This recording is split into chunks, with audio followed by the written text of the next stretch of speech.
In this lesson, we'll learn how to configure preferences that affect computer performance so that your system will work at maximum efficiency when running Ableton Live. So again, I'm going to go into Preferences, and that's under the Live menu or Options menu on a PC. And I'm going to go to the Audio tab. So let's first talk a little bit about latency and setting the buffer size setting. So computers work more efficiently when there is a larger buffer. And essentially what's happening is that a chunk of data is being held for the CPU, and when the CPU is ready, it can grab it. And the larger that piece of data is, the more efficiently the computer is going to work. But there's a payback for that when using audio applications, and that is delay as the signal passes through the system. And that delay can be particularly annoying when you're actually recording, because you'll play the note and then you'll actually hear the note. As we look right now, my buffer size is set at 128 samples, and my input latency is about 3.7 milliseconds, and the output 4 for a total of about 7.7. That's actually quite low, and you'll probably be okay with a buffer size setting like that. Now, when you're mixing and editing, you can bump that up to a much larger size. And you should be also aware that when you change the values in this buffer size field, Ableton Live will let you type any figure in there. But many interfaces actually work with preset sizes like 64 or 128 or 256 samples, and then multiples of that. So in some cases, you can actually type a number in here that will cause a conflict with your interface. So you'll want to find out what those options are with your particular interface. But we can actually test this out and see how this particular interface that we're using with Live right now will work. And we can do that using this cool little utility that they've built into Preferences down here under Test. So what I can do is I can actually run a test tone so that I can listen to the audio as it's passing through the system, and then I can simulate a heavy CPU load by setting this CPU usage simulator parameter at a higher setting.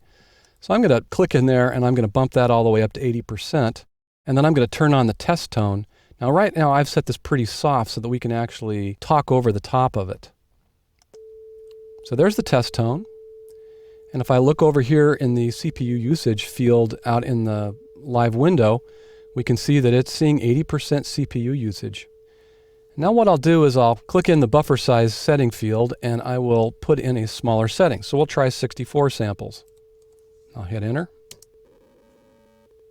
I'll listen. It doesn't sound too bad. Let's go down a little bit lower. And you can start to hear a little fuzziness happen there, definitely at 32 samples. This particular interface will let me go all the way down to 20 samples. You can immediately hear some crackling there in the background. So if I was going to record into this system, I would probably start at either 64 or 128, knowing that a total of about 7.7 milliseconds is not going to cause a problem with latency in recording. But if I was to get up to something like, let's say, 512 samples, you can see that I would then be looking at over 24 milliseconds of latency, and that is going to be noticeable. In my experience, I'll just let you know that that actually is kind of the breaking point. So usually I would do this at least at 256 or lower, and we can hear that the audio is unaffected by that buffer setting. And I'll turn off the test tone here, and let's drop down and take a look at the preferences under the CPU tab. And the first one here is the multi-core multiprocessor support. And this enables spreading the CPU load over multiple processors if available on your computer. Now, when do you need to worry about that, or how would you know? Well, you can always take a look out here on the CPU load meter in Live. And if this is up near 100%, that shows that the computer is working at its maximum ability, and you may end up with some pops or clicks or distortion or dropouts. So if this occurs, you're going to want to increase the buffer size setting on the audio tab that we were just talking about. And there are some other things like freezing tracks that we'll talk about in a later video. While we're out here, there is a disk overload indicator. That's the one here with the D on it. And note that hard drive speeds affect the performance of programs like Live. So most computers today have 7200 RPM drives, which are sufficient for running audio applications.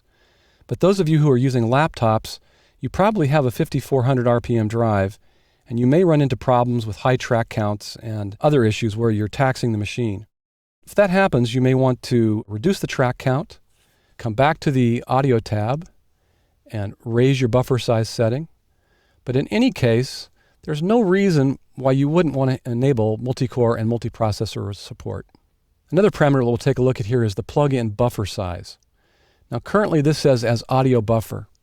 And what that means is that when we're routing audio in live to an audio effect, like a compressor or an EQ or something of that nature, it's going to receive the same buffer size as the rest of the system. In some cases, if you're having problems with the CPU overload or other issues, you may want to come in here and try and set this to a higher setting. So this can be different than the actual CPU buffer setting. But normally, we'll leave that as audio buffer. Okay, so in this lesson, we learned how to configure the preferences in live that affect system performance. This will enable you to set up your computer in live so that they will operate effectively.